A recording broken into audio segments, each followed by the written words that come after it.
এই গরমে যারা মোর মতো তপ্ত হয়ে গিয়েছেন, কোনো মতে শরীরটাকে ঠান্ডা করতে পারতে আসেন না, চারিদিকে 2-4টা ফ্যান সাইডে তুইছেন, তাও মনটা শরীরটা একেবারে গরম হয়ে রয়েছে, তাদের জন্য নিয়ে আসলাম গরমের পিনিক রেসিপি। এই রেসিপি খাই একেবারে শরীর, মন, প্রাণ, আত্মা সব কিছু একেবারে বরফের না খান ঠান্ডা হয়ে যাবেন মোর মতো।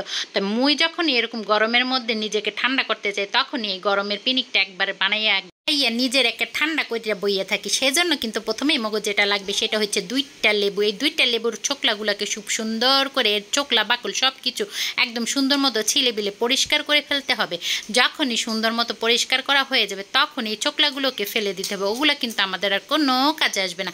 এখন সেই লেবুটাকে খুব সুন্দর মতো চাকু দিয়ে কেটে নিতে হবে, টুকরা টুকরা করে নিতে হবে। আমি যখন এরকম পিস পিস করতে গেছি তখনই এমনিতেই এটা টুকরা টুকরা হয়ে গেছে, এটাকে আর আলাদা করে কোনো রকম টুকরা করার দরকার নেই, মানে পিস পিস করতে গেলে এই টুকরা হয়ে যাবে। তখন এই লেবুগুলোকে সুন্দর মতো এক সাইডে রেখে দিব। এখন নিতে হবে কতগুলো শুকনা মরিচ। এই শুকনা মরিচগুলোকে মুই মচমচা করে ভেজে নিয়েছে। এখন সেটাকে পাটার মধ্যে 2টা পিসা দিয়ে নিয়েছি।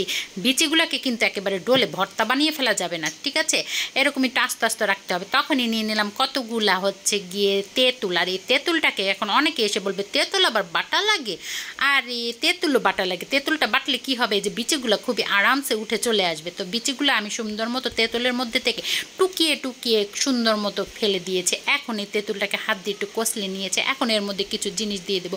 তার মধ্যে রয়েছে কতগুলা কাঁচামরিচ, ধনিয়া পাতা আর সামান্য লবণ দিয়ে মেখে তারপরে দিয়ে দিছি বেশ খানিকটা হচ্ছে গিয়ে বিট লবণ। বিট লবণ না দিলে কিন্তু এটা মোটেও মজা লাগবে না।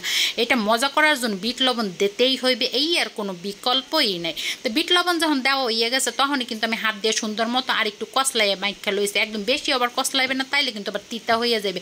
একদম আলগো হাতে সুন্দর মতো মেখে ঝুঁকে নিতে হবে। তারপরে দিয়ে দেবো 2টা স্পেশাল জিনিস, আর সেটা হলো একটু কাসুন্দি আর 2 টেবিল চামচের মতো চিনি। এখন এই চিনি আর কাসুন্দিটা খুব সুন্দর মতো এর আগাতে বাগাতে সুন্দর মতো গায়ে মেখে ঝুঁকে নিলে কিন্তু হয়ে যাবে আমাদের গরমের পিনিক রেসিপি। মুই যখন গরমে অতিষ্ঠ হইয়া যায় তখনই কিন্তু এই রেসিপিটা খাই। তা মুই কিন্তু একটু টেস্ট করে লইছি, তখন দেখলাম যে না, ঝালটা কিন্তু একটু মন মতো হয় না, আরেকটু মন মতো হইতে হবে। সেজন্য আরেকটু গুঁড়ামরিচের গুঁড়া দিয়ে দিলাম। তারপরে এই যে তৈরি আমাকে গরমের পিনিক রেসিপি। এই খাইতে যে কি পরিমাণ মজা, এখন যার যার জিভে লোল চলে আসবে তার জন্য কিন্তু মুই মোটেও দায়ী না, মানে কর্তৃপক্ষ দায়ী না, এটা কিন্তু নিজ নিজ দায়িত্বে আপনারা আপনাদের জিহ্বাকে কন্ট্রোল করবেন। এই যে আমি একটু আগানে বাগানে চলে আসলাম এটা খাওয়ার জন্য, মানে একটু শান্তিমতো, একটু সবুজ দেখে দেখে খেতে হয়, একটু শান্তিমতো খেতে হয়, চোখের শান্তিতে খেতে হয়, না হলে কিন্তু আবার এটা একটা মানে মজা আছে না, একটা জিনিসের একটা ব্যাপার আছে না, সেরকম। তো আমি এরকম করে দেখেন আপনাদের সামনে খেয়ে ফেলছি। আপনাদের কার কার জিভে লোল চলে এসেছে জানাতে কিন্তু একদমই ভুলবেন না। আর কার কার রেসিপিটা ভালো লাগলে লাইক কমেন্ট শেয়ার দিতে ভুলবেন না। ধন্যবাদ, আল্লাহ হাফেজ।